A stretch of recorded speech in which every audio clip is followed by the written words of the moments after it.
Yes. Hello, Jessica. How are you? Kind of nervous. I bet. It's okay. Just take a deep breath. Do you have your identification at hand? Yes. All right. Let me start recording. So, Jessica, welcome to your master's dissertation defense. My name is Dr. Patricia Bárcena. I'm going to act as the president of this committee. And today with me is Dr. Peinado, and he'll be acting as the secretary. So he needs to check your ID, please. So can you please show it to camera? Yes. Just wait 1 second. Jessica.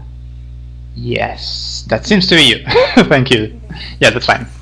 Thank you. All right, thank you. And now I need to ask you to please turn your webcam around a little bit just to make sure that you are alone in the room. Well, If it's possible without, disconnecting any cords or anything. so I don't have, it's just the webcam in the computer, so I don't know how to do this. It's okay. Yeah, that's Okay. enough. Yeah, that's good. I'm alone. All right, thank you. Yeah, that's good. Thanks. It's just to make sure that you are alone. Yes. Okay. Yeah? Yes? Good? Okay. Yes. All right. So, Jessica, I'm just going to briefly explain how this is going to go, the whole process of your defense. As you know, you first have about 25, 30 minutes maximum for your oral presentation. After that, Dr. Peinado and myself will give you some feedback, make some comments on your written work and your oral presentation, and we will ask you some questions. I suggest you write them down because you will answer to ask both at the end, okay? Collectively. After that, we will leave the room to discuss your grade. You will wait here and we'll come back and share our decision with you. Okay. Okay? Do you have any questions? Yes, you said 25 to 30 minutes? Yes, maximum. Okay. Okay, you can see down here there's a timer. Okay? Yes. So I'll start it whenever you're ready, and you can start. Are you ready? Yes, I am. Yes, deep breath. And the floor is yours, Jessica. I'm going to silence my microphone.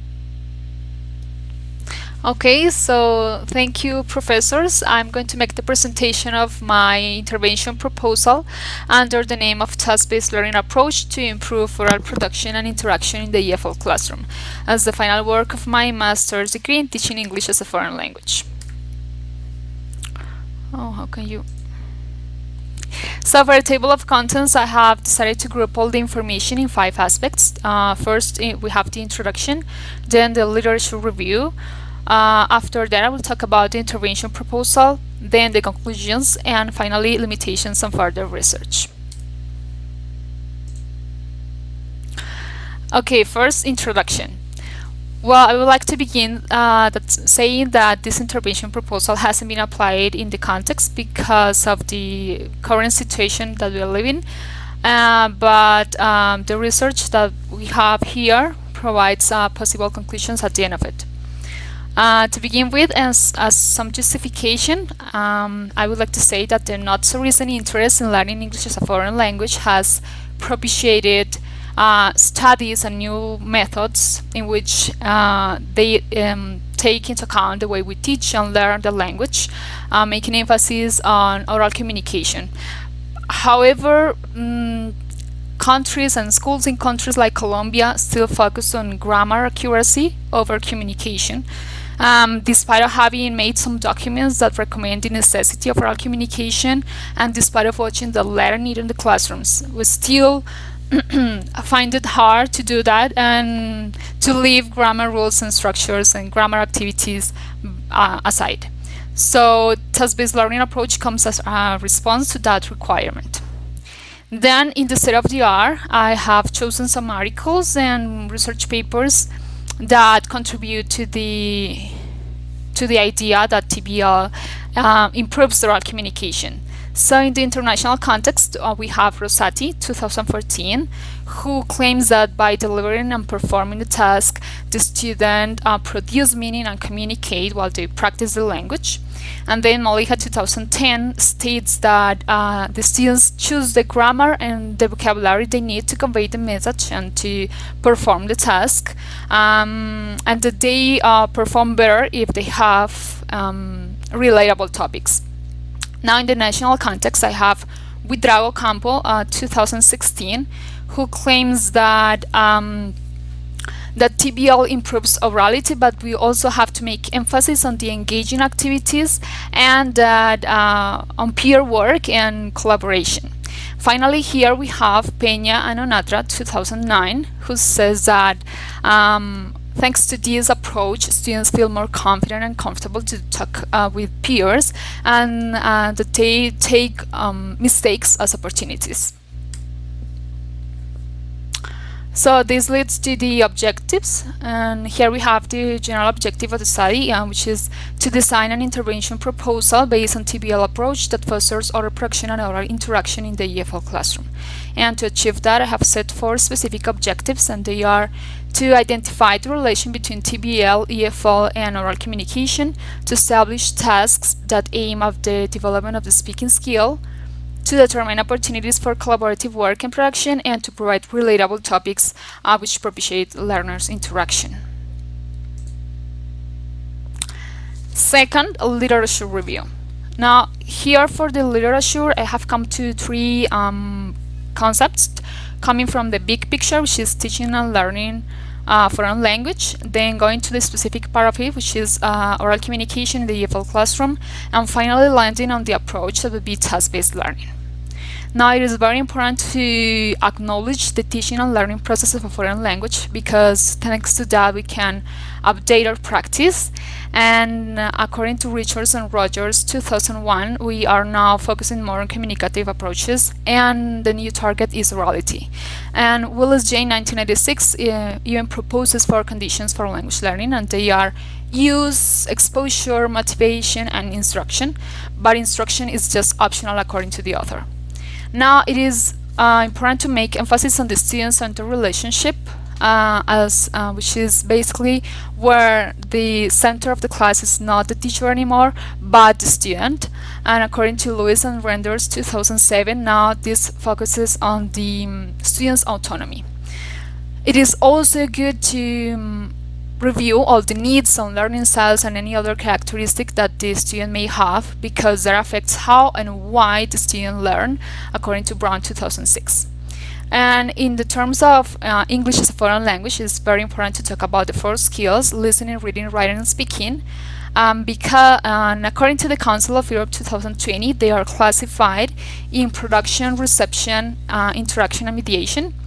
For reception, we have listening and reading, and they refer to the process of to the time we process the input. And while production is the opposite, it's about output, and it refers to writing and speaking. Now, the interaction combines both, and sometimes referred to online environments too. And mediation takes the student to be able to use a text, an image, or a situation and put it in understandable words to the interlocutor.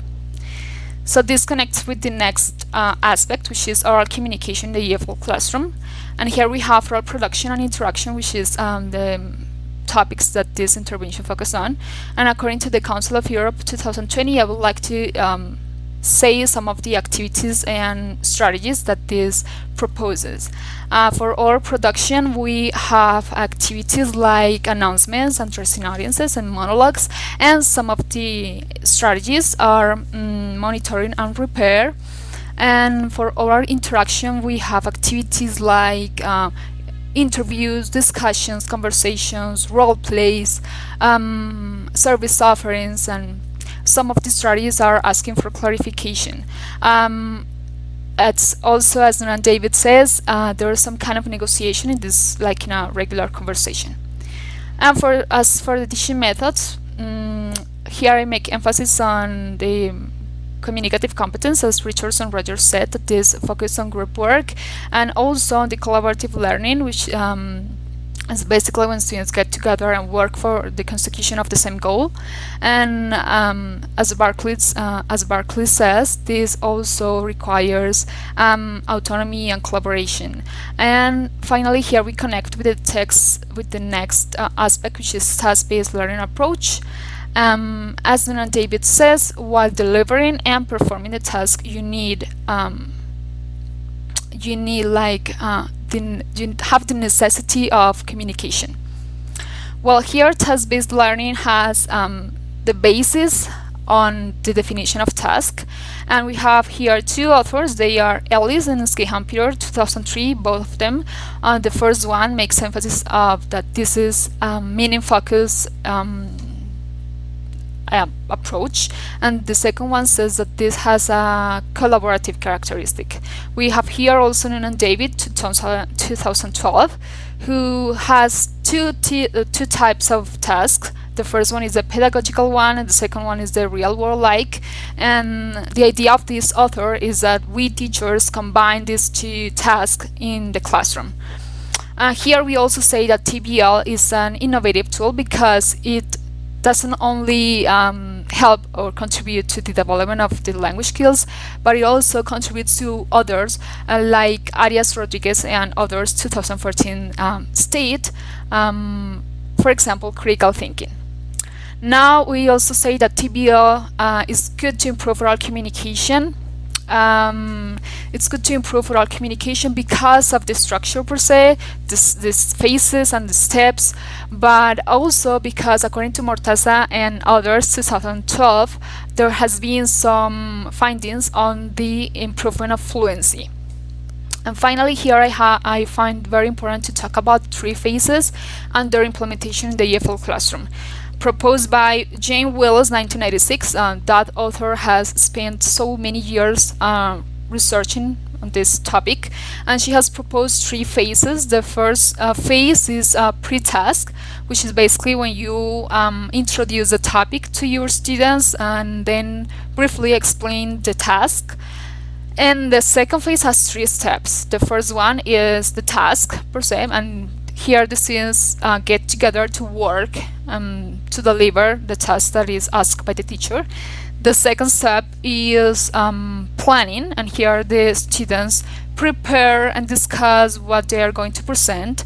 And the third step is the reporting, where the students get to present the task to the rest of the class, and they share.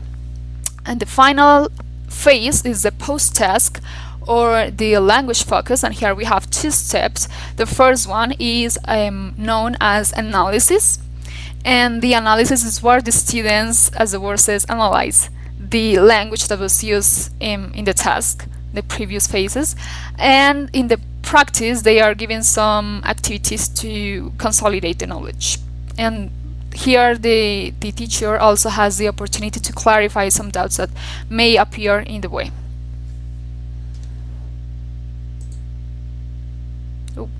Okay, so third we have the intervention proposal. The aim of the unit is to foster oral communication through the use of collaboration and participation, using the task under the topic of family affairs. And the educational context, well, this intervention proposal was meant or is meant to be applied in a public school here in Bogota, Colombia, in a popular neighborhood with all the difficulties that represents, poverty and poor access to education and stuff. And here in this school, we welcome students from Bogota, but also from other parts of the country and for our neighbor country, Venezuela. So we have diversity in the classroom. And we have two emphases for the higher levels. The first one is multimedia and programming, and the second one is English as a foreign language. So from the beginning, from the lower grades, we try to prepare our students for when the time comes to make the decision. Here, the target group would be 7th grade, 20 students from 12 to 13 years old. They are known for being very participative. They don't have a very good English level, but they do have the basis to work with this intervention proposal. It's slightly challenging for them, but they can do it. Now, the timing, I have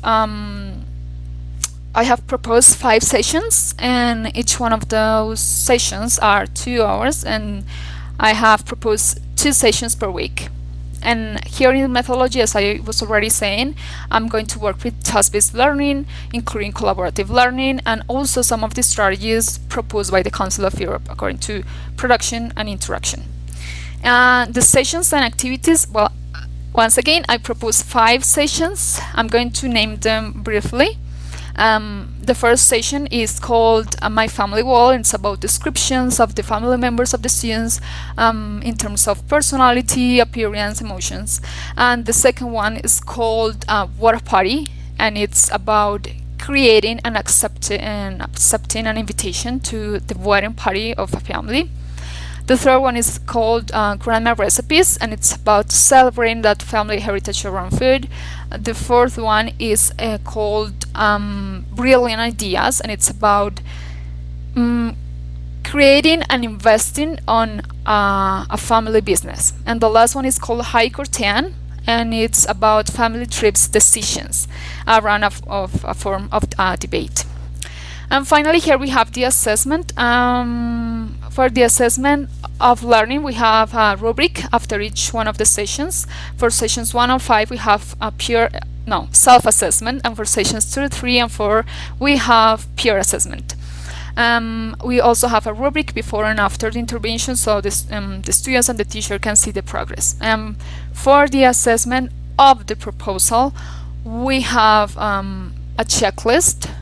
The teacher can use all the information he has from the rubrics and from the observation and the performance, and have a checklist and see if the proposal was suitable or not for the group. And we also have the students to talk about the strength and the weakness, the opportunity and the threat that the intervention proposal represents. Okay, and here we have one of the sessions that I propose, and this is Grandma Recipes, and here we have the objectives and the materials, but I would like to make emphasis on the process. So in the pre-test, the students are given some ingredients, and they have to guess, they have to participate the name. They have to guess the name of the ingredients, but they also are encouraged to talk about some of the recipes that could be made out of these ingredients. Then the teacher briefly explains the task. Then in the task cycle, we have the task, which is that they have to go by pairs. They have to go around the school and ask a teacher or another classmate or a different person, and with one of the ingredients that we have given them, they have to find a recipe, a grandma recipe. But they don't only have to find the ingredients and the procedure, but they also have to find like the value for that family, like the meaning of that recipe for that family. Then in the planning, they have to come back to the classroom and they have to prepare, with all the information they have to prepare the presentation, and they have to even make some visual aids. In the report, they have to present, to make the presentation to the rest of the class of the recipe with the procedure and all, but they also have to say what's the meaning of that recipe for the family. And then in this step, the students are encouraged to ask some questions and to participate. Finally, in the post-task or language focus, the students in the analysis step, they are asked to analyze the language that was used, the cooking verbs, the grammar, and the importance of of food in the families, and share. In the practice step, which is the final, they are given some worksheets, and they have to complete the cooking verbs and with the tenses according to the recipes. and that's the session. Now, fourth, as conclusions, I have come that foreign language learning, task-based learning, and oral communication are interrelated, and they somehow need each other, because nowadays we know that to teach or to learn a language we have very communicative approaches that point to the oral communication development, and that oral communication development requires some methods that that also point to that, and task-based learning is one of those. So there is a relation between those three concepts. Another conclusion is that the design of the task should correspond to one purpose that you have to set at the beginning of the lessons, and in this case the purpose was to improve oral production and interaction, and that you can see that all the activities correspond to that. And then another conclusion is that collaborative work will be performed as a way of help and support task-based learning, and that you have to choose reliable topics, engaging topics, so the students feel free to speak, to interact with their peers, to convey the message. Slightly challenging, but not too much, so they can so they have something to say.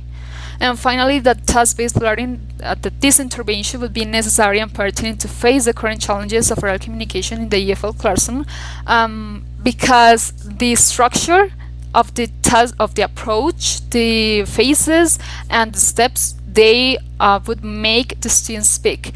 Whether it is not the main purpose of it, it would make it. So, because of the nature of the approach, it is going to improve oral communication.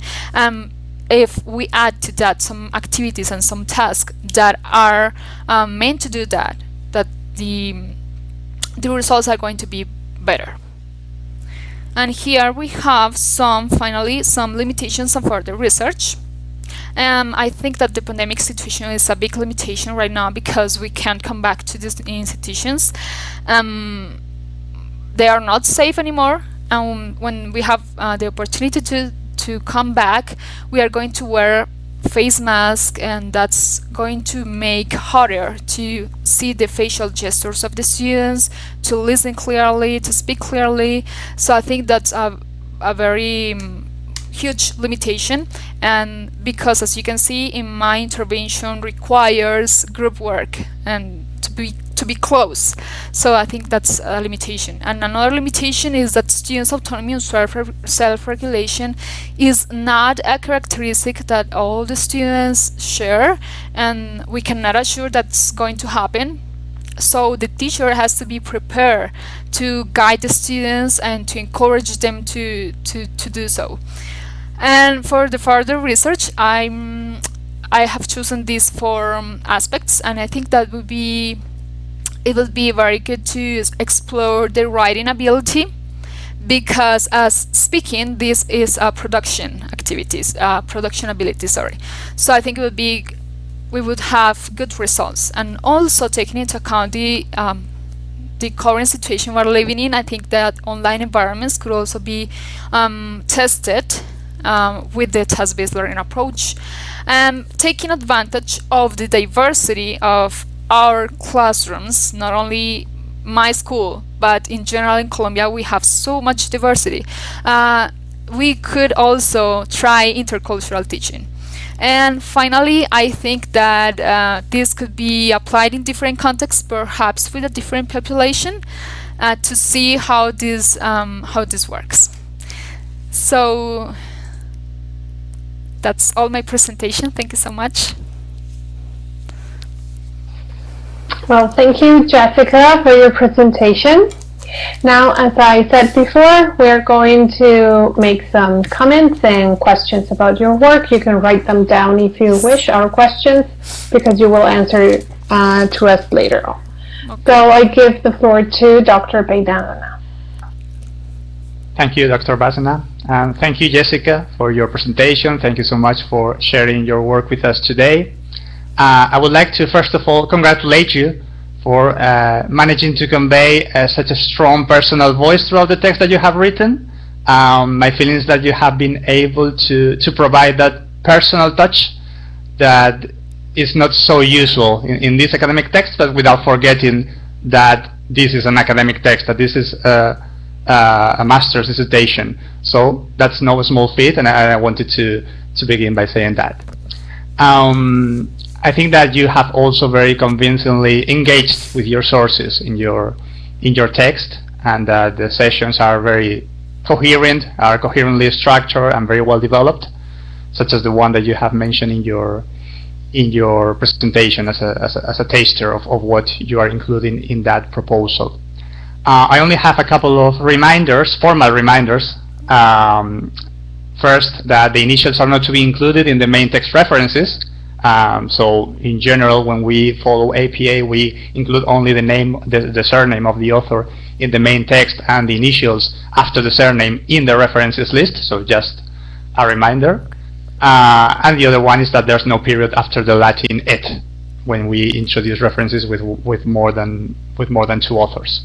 Okay, but apart from those two things, I only have one small suggestion, which is that maybe some of the descriptors that you include in your rubrics, in your questionnaires, maybe rephrased and toned down a bit in order to facilitate the understanding of the students. For example, when you have a descriptor like I was able to perform in the context, so maybe you should consider rephrasing that one in order to make it more accessible to the student who is supposed to read, understand, and answer to that descriptor.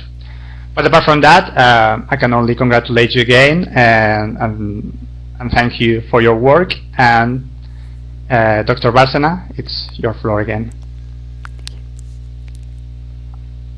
Thank you, Dr. Peinado, and thank you, Jessica, as I said before, for your presentation.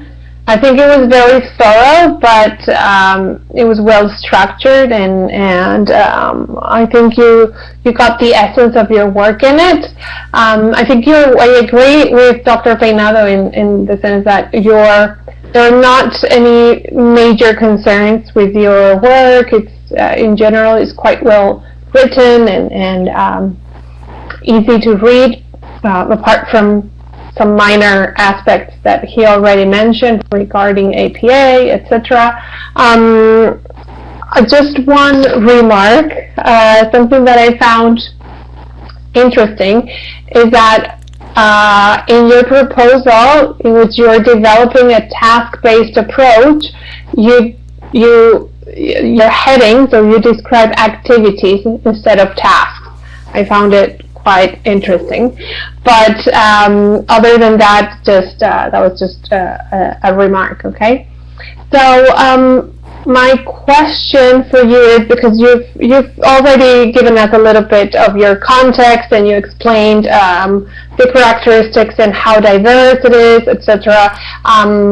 But what are the main challenges that need to be addressed in order for TBL to be an approach to be embraced in your context by most teachers? That would be my question. So basically, what are the main challenges that teachers in general face with TBL, or would have to face in TBL for it to be a working approach?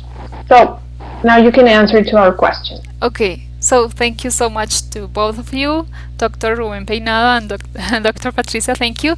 Answering to your question, I think the challenges that my school, you say my school, right? So my school, yes, faces is that teachers are not prepared for task-based learning. They don't know the approach, and they are so used to traditional methods. And they are so used to grammar activities and to writing activities, as I was saying in my presentation. So I think that's the challenge. And the students also, they have that problem too. So I think that would be a matter of preparation. Yeah, that's what I meant. Like, because usually when trying to introduce more innovative approaches or methodologies, one of the main concerns teachers might have, or even students, is has to do with classroom management. Like, like they're going to get crazy because they're going to talk too much and all those things. But all right, well, thank you for your answer, Jessica. Now you can wait here. We're going to move to another room, and we'll come back to tell you your grade. Okay? Okay, thank you. A few minutes later. So, Jessica, the present committee has agreed after revision of your written work and your oral presentation. We've agreed to award you a final grade of 9.4. So, congratulations. You have passed your master's dissertation. Congratulations, Thank you. Jessica. Thank you so much. Thank you. You're welcome.